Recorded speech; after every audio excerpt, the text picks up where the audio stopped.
Welcome to another episode of Art of Machine Design. This is the quick guide to Hertz contact. If you have not subscribed, subscribe now and hit the like button. Let's get started. This is the what, where, when, and how to use Hertz contact, particularly Hertz contact points.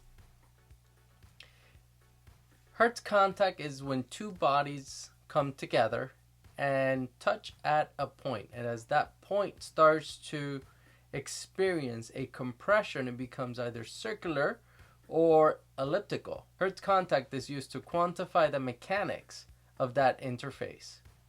We see Hertz contact everywhere, but we may not know it. So when you have dumbbells like this ones that are circular with the little chamfer, that's actually Hertz contact when it touches the floor. If we have ball bearings, kinematic couplings, if you own a phone, the semiconductor industry depends on kinematic couplings. If you see a caster like this rolling over a floor, that's actually line contact, which is another video. Hertz contact was initially developed for the railroad industry.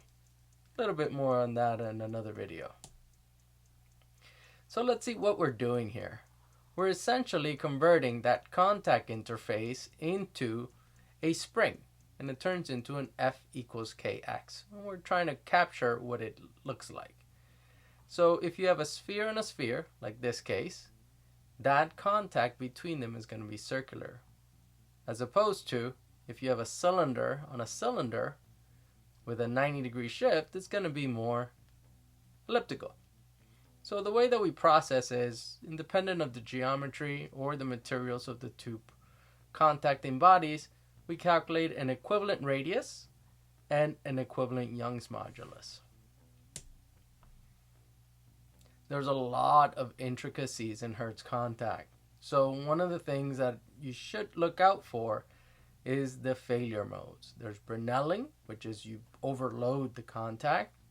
And there's fretting, which you use the same material, steel on steel or aluminum on aluminum, you pick. So you want to use unlike materials in order to get away from fretting. Some Hertz contact calculators use an approximation where the depth of max shear is 0.48 times A. We actually use in our calculators this equation here, which comes from Precision Machine Design. Now this doesn't have any tractional component. If you want to get into traction, there's a whole nother video.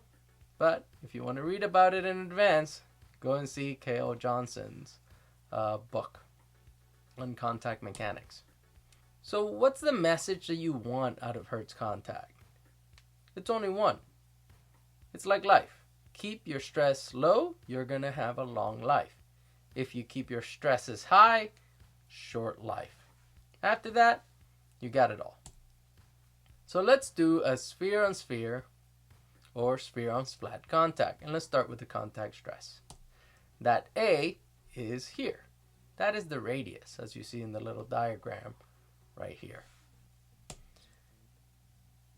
This is the delta. This is how much squish there is between the center of that sphere and the flat surface or the midline of this. So that's the amount of delta compression.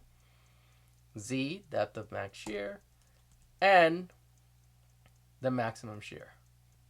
Let's change the geometry to an ellipse. So how do you generate an ellipse contact area? You do a cylinder on a cylinder at 90 degrees. That's one way. And what you do is you get two different dimensions. The major radius, which is C, and the minor radius, which is D. We're going to get to these two factors, the alpha and beta, in a second. Now let's get to the delta. Delta is, again, that displacement, the amount of squish. You'll see also a factor here of lambda. Those three factors, alpha, beta, and lambda, are usually calculated using elliptical integrals. There are approximations that you can use to calculate those factors, and here are the equations. And you can get these from Precision Machine Design, and there's also publications in the American Society of Precision Engineering, papers by Slocum and roughly 1992 shows these equations. So whether you're doing ellipse or you're in circular mode, the equations are very similar.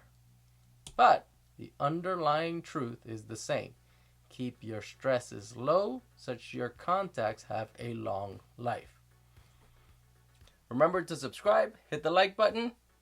Until next time.